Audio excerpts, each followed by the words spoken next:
La fête est terminée. L'éclat et l'effervescence du carnaval se sont dissipés, laissant derrière eux non seulement les souvenirs et les histoires vécues, mais aussi les conséquences des choix faits dans l'excitation du moment. Alors que la musique et la danse remplissèrent les rues et animèrent les blocs, beaucoup se sont laissés emporter par les tentations qui réclament maintenant leur tribut.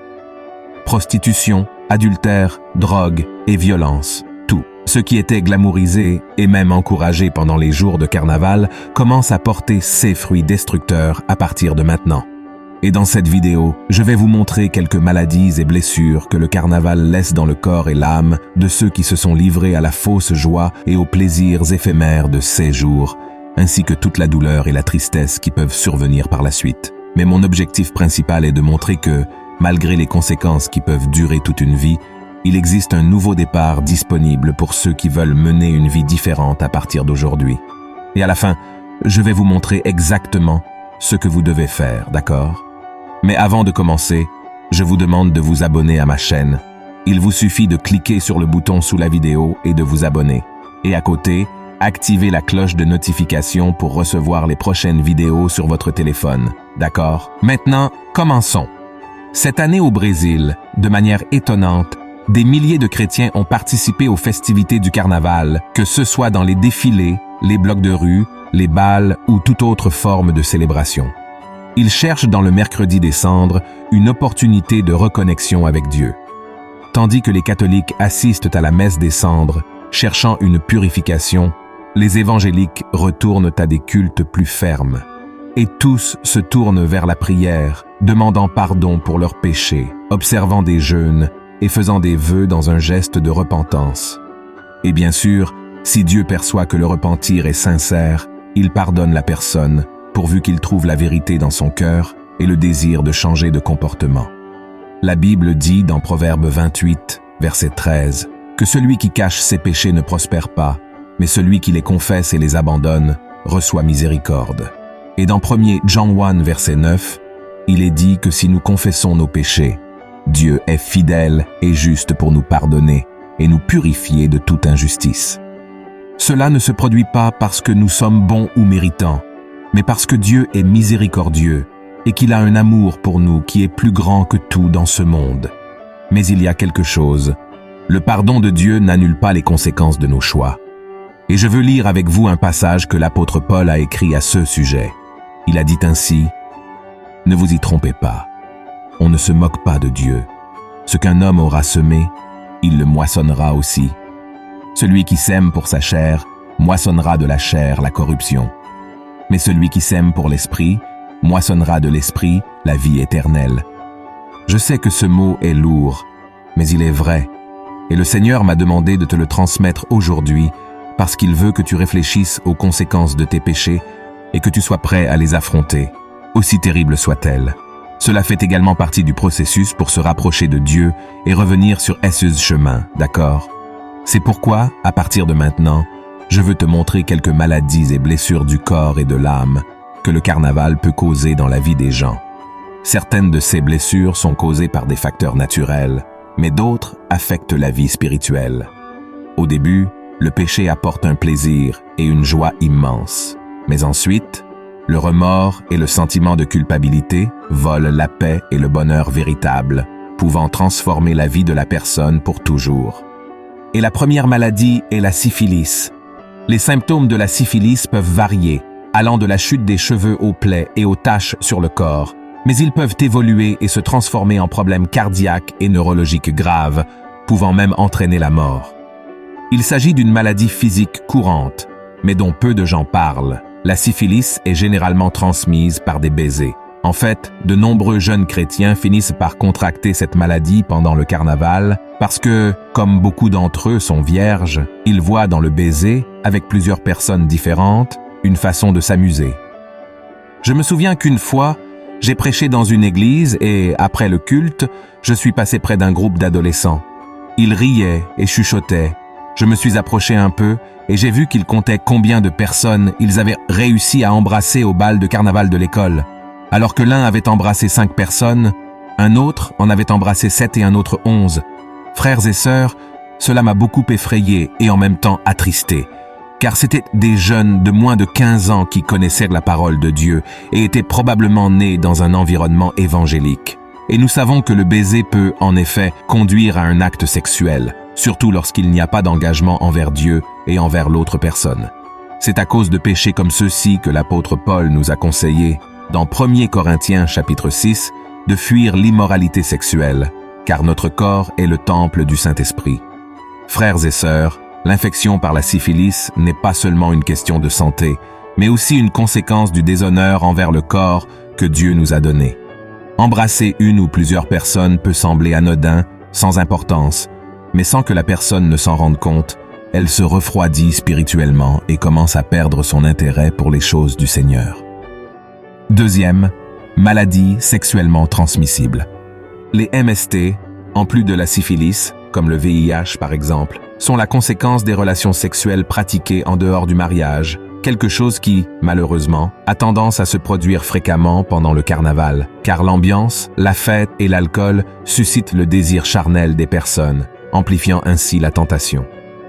Comme nous le savons, ces maladies, bien qu'elles aient aujourd'hui des traitements et un suivi médical, continuent de causer de nombreuses morts, y compris des personnes innocentes, ayant eu des relations avec des personnes infectées sans le savoir. Selon les données du gouvernement fédéral, plus de 10 000 personnes sont décédées du sida au Brésil en 2022 et plus d'1 million de personnes vivent actuellement avec la maladie dans le pays. La question qui se pose est la suivante. Combien de ces hommes et femmes ont semé les graines de ces mauvais fruits lors d'un carnaval? Troisième, perte de la virginité. La perte de la virginité en dehors du mariage est l'une des choses qui attristent le plus le cœur de Dieu. Cela s'explique par le fait que la virginité est une expression de pureté, de fidélité et d'obéissance au Seigneur, ainsi qu'une manière d'éviter les conséquences négatives du péché. De plus, de nombreux chrétiens croient que rester vierge jusqu'au mariage est une façon d'honorer leur futur conjoint et de construire une relation basée sur la confiance, le respect et l'amour. La virginité peut également être vue comme une façon d'éviter les problèmes futurs liés à l'infidélité ou à la comparaison avec d'autres partenaires sexuels.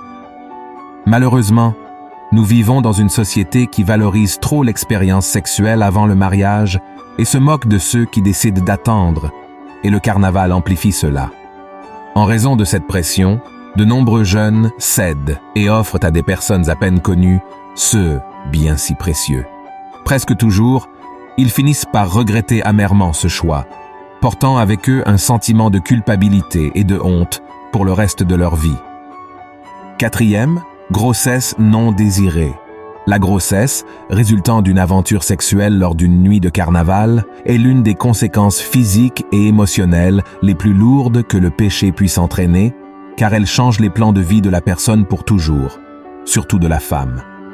Dans le psaume 127, le roi Salomon a dit que les enfants sont un héritage du Seigneur. Ils sont une bénédiction. Cependant, cette bénédiction qui arrive en dehors du plan de Dieu pour la famille apporte beaucoup de difficultés aux parents et à l'enfant. Une fois, j'ai rencontré une jeune fille de 17 ans qui est tombée enceinte lors du carnaval et ne savait pas qui était le père, car elle avait eu des relations avec 3 garçons différents en 3 jours de fête, et chacun d'eux venait d'une ville différente. Résultat, elle a dû abandonner ses projets d'aller à l'université pour s'occuper du bébé, et une fois que l'enfant a grandi un peu, elle a dû trouver un emploi comme caissière dans un supermarché pour subvenir aux besoins de sa fille. Bien sûr, c'est un travail honorable, mais le rêve de devenir architecte a été abandonné en raison d'une décision erronée. Et vous connaissez cette phrase, un choix peut transformer toute une vie. Elle n'a jamais eu autant de sens pour une personne que pour cette jeune fille, et malheureusement, de la pire façon possible. De la même manière, des centaines ou des milliers d'autres jeunes femmes vivront la même chose cette année. Cinquième, connexion spirituelle par le sexe. Celui qui pense qu'une relation sexuelle est simplement l'union de 2 corps se trompe. Quand un homme et une femme se rejoignent, ils créent aussi des liens spirituels. C'est pourquoi dans Éphésiens chapitre 5, l'apôtre Paul a comparé le mariage à l'union entre le Christ et l'Église. Frères et sœurs, nous sommes des êtres humains spirituels, c'est-à-dire que nous vivons dans un corps physique ici sur terre, mais nous avons un esprit en nous que Dieu a placé pour qu'il puisse interagir avec nous. Il se trouve que lorsque nous avons des relations sexuelles avec quelqu'un en dehors du mariage, nous ouvrons une brèche pour l'ennemi. Avez-vous remarqué que les relations de ceux qui vivent dans la fornication sont presque toujours en crise? Je connais plusieurs couples de ce genre qui ne peuvent pas se séparer. Ils veulent même mettre fin à la relation, mais il y a toujours une connexion entre les deux qui ne le permet pas. Eh bien, ces personnes sont liées l'une à l'autre. Maintenant, imaginez une personne qui a plusieurs partenaires sexuels. Elle peut être considérée comme célibataire dans le monde physique, mais elle est pratiquement mariée à plusieurs dans le monde spirituel. Et tant qu'elle ne se repentira pas, ne remettra pas sa vie à Jésus et ne renoncera pas à son passé, elle ne sera pas totalement libérée. Il y a ceux qui passent des années sans aucun type de communication avec l'ancien partenaire sexuel, mais au moment où ils reçoivent un message ou voient une photo actuelle de l'autre, ils sont tentés et émotionnellement secoués. Cela est plus courant que nous ne l'imaginons, et cela se produit parce qu'ils sont devenus une seule chair et que le temps seul ne peut pas défaire cette union. Cela explique également le fait que de nombreux mariages sont en crise de nos jours. La guerre spirituelle est si intense dans la relation que les conjoints ne parviennent pas à être heureux, car dans de nombreux CA, ils sont encore liés à d'autres partenaires sexuels du passé. Et la conséquence en est que des personnes mariées cherchent la satisfaction sexuelle en dehors du mariage. Celui qui commet ce genre d'erreur ouvre des brèches pour que des esprits malins le retiennent dans cette vie de péché. Et, s'il ne se repent pas, sa famille sera détruite, mettant fin à la joie, à la complicité et à l'amour qui existait dans le foyer avant que cela n'arrive. 6e, adultère. Saviez-vous que de nombreux hommes et femmes mariés mettent fin à leur relation pendant le carnaval pour profiter de la fête seuls? L'ambiance, la musique, les danses sensuelles, l'alcool et l'influence spirituelle conduisent beaucoup de ces personnes au péché de l'adultère, l'un des péchés qui attristent le plus Dieu. L'adultère détruit la confiance, la fidélité et l'unité du mariage, provoquant des blessures émotionnelles et spirituelles profondes, difficiles à guérir. Bien que la Bible encourage le conjoint trompé à pardonner, malheureusement, la plupart des gens optent pour le divorce, mettant ainsi fin à la relation, à la famille, et surtout au plan que le Seigneur avait fait pour ces personnes. 7e, l'éloignement de Dieu. De toutes les conséquences que les péchés commis pendant le carnaval peuvent entraîner, rien n'est pire que le sentiment d'être éloigné de la présence de Dieu, car il est la source du véritable plaisir, de la joie, de la beauté et de l'amour qui existent dans ce monde. Dieu est le créateur de toutes les choses de notre vie, et sa bonté et sa miséricorde ne s'épuisent jamais. Il est bon et a déjà prouvé son amour en envoyant son Fils Jésus mourir sur la croix pour nos péchés. C'est pourquoi il n'y a rien de mieux que de vivre une vie de sainteté et de communion avec le Seigneur. Donc, si vous avez péché lors du dernier carnaval, mais que maintenant vous êtes repentant, prêt à changer de vie, j'ai une parole d'espoir pour vous. Vous n'avez pas besoin de rester éloigné de Dieu et de suivre le chemin de la foule qui marche à grands pas vers l'enfer. Jésus est là à vos côtés, frappant à la porte de votre cœur, la main tendue, prêt à vous pardonner et à vous donner une nouvelle vie. Amen. Il connaît votre cœur et sait de vos faiblesses. En réalité, dès le début, il savait que vous trébucheriez, et pourtant, il continue d'espérer que vous reveniez dans ses bras. C'est pourquoi je veux prier pour vous maintenant, et je veux aussi que vous fassiez une prière de repentance et de consécration. Avec vos propres mots, demandez pardon pour vos péchés, reconnaissez vos erreurs et abandonnez-vous complètement au Seigneur, d'accord? Dites-lui que sans son aide, vous ne pourrez pas devenir une meilleure personne, et que vous avez besoin du Saint-Esprit pour vaincre les tentations qui se présenteront sur votre chemin.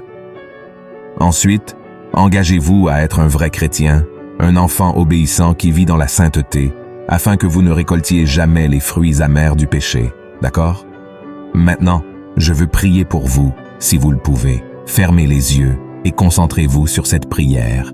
Ouvrez votre cœur. Seigneur mon Dieu et mon Père, je te remercie pour cette vidéo, pour cette parole. Je te remercie pour chaque personne qui m'écoute en ce moment. Ô mon Dieu, seul le Seigneur sait ce qu'elles ont traversé récemment, le sentiment de culpabilité, le sentiment de honte, le sentiment que le Seigneur est éloigné de cette personne. Mais Dieu, je te prie, va à la rencontre de chacun maintenant. Pose ta main sur chaque personne. Mon Père, apporte à toi le pardon, la guérison la restauration. Cette personne est repentie, mon Dieu, et elle dit maintenant qu'elle ne veut plus vivre cette vie de péché, cette vie d'esclavage. Ô Seigneur mon Dieu et mon Père, répands sur elle le sang de Jésus, ce sang qui pardonne nos péchés, qui efface notre passé et qui nous donne une nouvelle chance, qui nous donne la vie éternelle. Seigneur, inscris le nom de cette personne dans le livre de la vie. Ne la laisse pas se perdre pour le monde, ne la laisse pas être trompée, illusoire par le péché et par Satan. Elle est maintenant prête à prendre un engagement envers toi, mon Père. Aie pitié d'elle, et je crois qu'en ce moment, les anges du Seigneur se réjouissent, parce que ta parole dit qu'il y a de la fête dans le ciel pour un pécheur qui se repent. Ô mon Dieu, je te demande maintenant ta protection, non seulement pour cette personne, mais aussi pour sa famille. Que le Seigneur campe ses anges autour de la maison de cette personne, et que le Seigneur apporte beaucoup de paix, beaucoup de lumière dans ce foyer. Que ton fils et ta fille qui se présentent à toi aujourd'hui dans la prière soient restaurés, totalement libérés et guéris. Pour l'honneur et la gloire de ton nom, nous prenons possession de ta bénédiction, de ta présence et du salut qui se trouve seulement en Jésus-Christ. C'est en son nom que nous prions et te remercions. Amen. Gloire à Dieu. Mes bien-aimés frères et sœurs, si vous avez prié avec foi, la Bible dit que vous êtes nés de nouveau, que les choses anciennes sont passées. Voici, tout est devenu nouveau. Amen. Alors, continuez à marcher sur les chemins du Seigneur, et je vous demande de partager cette vidéo avec le plus grand nombre de personnes possible, car tout le monde a besoin d'entendre ce message si important. Que Dieu vous bénisse, et je vous attends dans la prochaine vidéo. Un grand câlin.